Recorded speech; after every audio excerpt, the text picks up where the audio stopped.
ang Aurora. Now it's up to Blacklist International Welcome to also to get their Mobile point. Pero Legends. papayag nga ba dyan ang Aurora? Sabay-sabay nating alamin sa pagpasok sa game number 2. Maraming mga lumang bago na lumabas para sa magkabilang kupunan na to. Bumalik ang Rafaela at Bruno para sa Blacklist habang baka rin ni J. Joe. Ayan na. Ay, ay, Tapos, ay, ay! for Wait. first blood agad. Oh, pinag-uusapan pa lang natin, nakakuha ka agad. Dito si Renny J ng isa. Na-force niya pa yung dalawang Purify here para sa Blacklist International.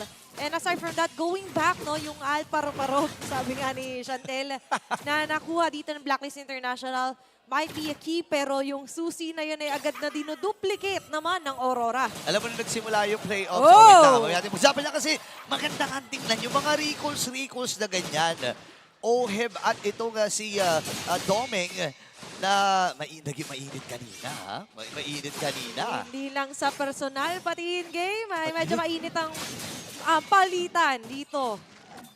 Yeah. Mapasipa man yan, mapabaril man yan, pero may sipa dito kay Rene J. Ayan na naman, pero nakatakas si Oheb with that dash. Pumasok pa sa Land of Dawn. Diretso na kagad tayo. Namatay si Oheb ng maaga dito sa laban na ito at kailangang mabilis mag-react dito ng Blacklist International. Kasi kung ikaw ay isang Bruno na nakakuha kagad ng death, kailangan pahabulin to eh. Exactly. Sa quick recap natin doon, na nakita agad natin yung prowess din ng isang Suyo na pang-reach. Yep. Diba? More on the hold yung nakakapitalist dito para kay Demon Kite. At ngayon, may isang makakapitalize, makakatakas pa! Nakatakas pa, nagamit yung Shunpo tsaka yung Jeet Kundo. At napakalayo kagad ng narating dito ni Renny J. Ngayon, unang pagong naglaban na ito. Nakaready si MP at si Demon Kite. Nagtititigan lamang, pero bibitawan mo na sila panandalian lang. Pero ngayon, Haji has an advantage na pwedeng manakal, pwedeng bumuhat. Pero sa ngayon, nandyan pa rin naman ang mga Aray ko. pang-spam at masakit na humahagod ng mga pana para kay Demon Kite. Renny J, naku, ang Ayun, tapak lalim. talaga ni Renny J. Oo. Wala pa siyang sipa dito, pero ang sakit ng damage. Habang nandun yapit ng Guardian, MP the King ay mamamatay din sa kamay ng Publican. Team Aurora. Renny J! Hindi talaga magpapapigil din si Renny J. Baka Renny J Joe! At atras din. Buhay pa rin! Buhay pa rin si Renny J! Ngayon, nabitbit ni Haji. And this time ay nakabawi din. Edward with a kill. Sa hinaba-haba nangyari doon, isang highlight, hindi namatay si Rene J. Grabe! And right now, for Aurora, it's going to be a heavy start na nga lang din. Establishing a goal lead this early, makakakuha ng pagong, and on top of that is multiple kills before the 3-minute mark. 0 to 5 kills for Burrito. Naku, tapos nabasag pa yung Torre dun sa may bandang itaas. So magde-decide ngayon ng Blacklist International. Itutuloy ba yung laning dun sa may top lane or paghihiwalayin or pag magpapalit ng linya dito. And ang ginagawa na lang muna ng Blacklist, isinasama na dito si Oheb sa gitna para at least kahit paano makakuha. Yeah, and you need to improvise as soon as possible. Nakikita naman natin yung ASAP na galaw nila. The clap back dun sa ginagawa sa kanila ng Aurora. But now, for Aurora, they're on a comfortable facing. Sila ngayon na mas nakikita natin na mas may aggressive note. Especially na naka-Renet show na nga tayo na nakikita pero sa bandang baba. Okay, napa-Avatar of the Guardian. Alam nila na wala ng kills. So, pero sabi ni Demon Kite, sige na, ilalaban ko na to. Nagamit na rin yung Revitalize. Napakakunat naman ni Lord JM. Nakatakas pa. Grabing Seal Bones. Ngayon, si Renny J naman ang binababaran dito ng Lantern. Dadalhin sa mga members ng Blacklist International. Pero makakatakas pa rin with that Shunpo and Jet Kundo sa may recall pa uwi. Gustong-gusto yan ni Rene J kapag siya yung nagiging-star of the show. Pinupusa kanyang lahat. Bandang huli, pinapaasa niya lamang. Hindi siya mahuli, hindi pa siya mapapatay. Pero para sa Aurora naman ngayon, speaking of pagpatay, more on kills din na nagiging kahalamangan nila dito. And they won't stop there. Makakakuha pa sila kahit paano ng gold plating sa bandang baba. Yun na nga, no? Halos maubos din yung gold plates doon. Si Lord JM ay, kumbaga, hindi rin siya super makasama doon sa mga big rotations na ginagawa ng Blacklist International. Yeah. Kasi mabilis din mag-clear yung, yung edit eh. And yun naman talaga yung mahalaga eh, no? Dapat mabilis ka mag-clear. Mabilis na atake din nagagawin dito si Renny J. May sipa ba siya? Doon na naman siya. Yung Spear of Alpha, nagamit na rin ni MP. Na-force siya agad. So right now for Aurora, makakuha ka man o hindi ng sipa dyan, Rene J, but the space provided for Demon Kite is a huge one, especially for Domeng right now. And tama ka sa sinabi mo, hindi makasama si Lord JM kasi hindi pwede matilt yung balance. Kasi yung top lane nabasag agad. Yung baba, hindi nila pwedeng pabayaan na mabilis makuha din ng Aurora. And grabe yung nagiging swag ng laro natin. Yung aura talaga ni Rene J when it comes to the show. And nararamdaman natin na he's really confident. And might be at 100% confident right now na pinapakita niya yung ganong klase. May pag-recall, may pag-sticker.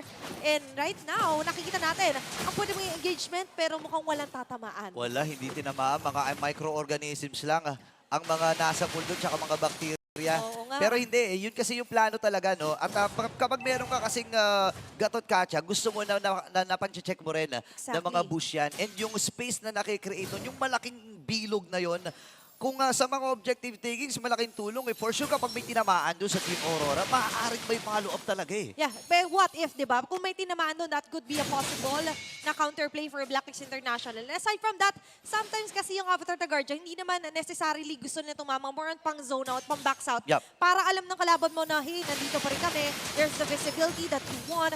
At with that, medyo ma-force out nila na lumayo-layo yung ibang mga miyembro. Pero ang hindi nila ma-force out na lumayo talaga ay si Rene J. Okay, ngayon inaamba lang ni Rene J. Inaantay niyang gumamit ng Purify. Pero si Rene J ngayon, versus 3. Atras mula, Doming. At sakit na rin ng mga quick Sa draw. gitna rin, no? Sa gitna, nabasag yung Torre at aagaw po ng purple buff dito, si Demon Kite. Mabilis ang nagiging galaw ngayon ng Aurora. Speed is the name of the game na nga yata.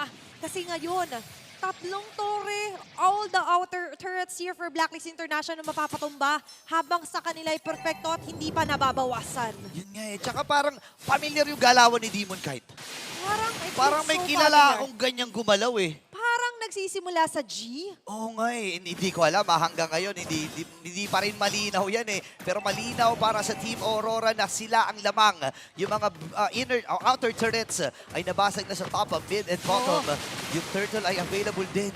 Pero ito yung yung mag-big rotation na gagawin ng Team Aurora. The lights are on them while they're keeping Blacklist International in the dark.